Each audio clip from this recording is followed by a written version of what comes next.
Hi everyone, Keith Ryan from the Edmonton Journal here.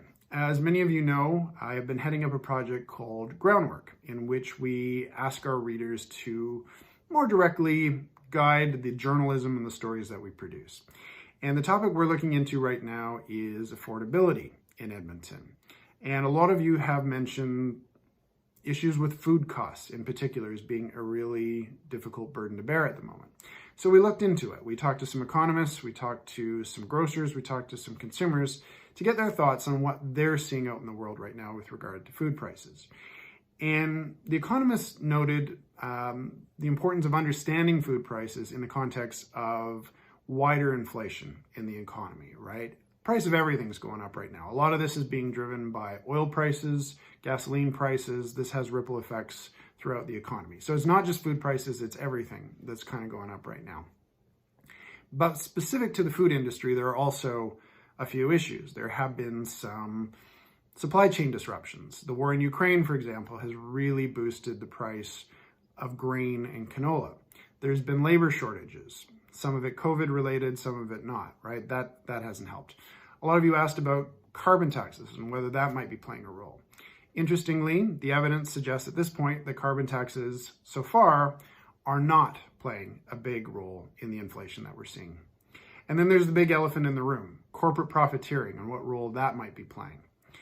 So the economists point out that profit margins in the grocery business in Canada have tended to be pretty thin historically.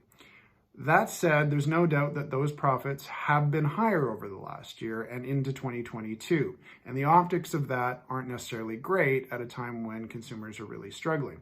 Interestingly, there was a report that came out a couple of weeks ago as well from the Canadian Centre for Policy Alternatives that suggested at least a quarter of the inflation we're seeing in the economy across all sectors, not just food, that is due to corporate profits.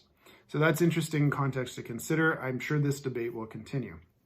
A lot of you have also asked about what can we do?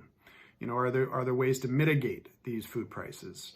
And consumers still have some choices in terms of volume buying, going to discounters, being more diligent around promotions and deals and so on, changing their diet and their buying habits. All of those things are still on the table to a limited degree for consumers. But a lot of you also asked about big government level interventions, like regulating food prices or trying to encourage more competition in the grocery market, because Canada's market is really dominated by a small handful of really big players in the retail market. Those are ideas worth considering, but we're talking about pretty significant interventions in the market here, and those will have some side effects. They could actually have some detrimental effects in terms of product quality, product availability, product variety. So there is a trade-off there for consumers. Others talked about, well, let's ramp up domestic food production. Also an interesting idea, could be rather costly though, right? Mexico, California, Florida, they're good at growing avocados and lettuce. Canada is not. And because the supply chains have actually been pretty resilient, it may not make much sense for Canada to kind of get into that market.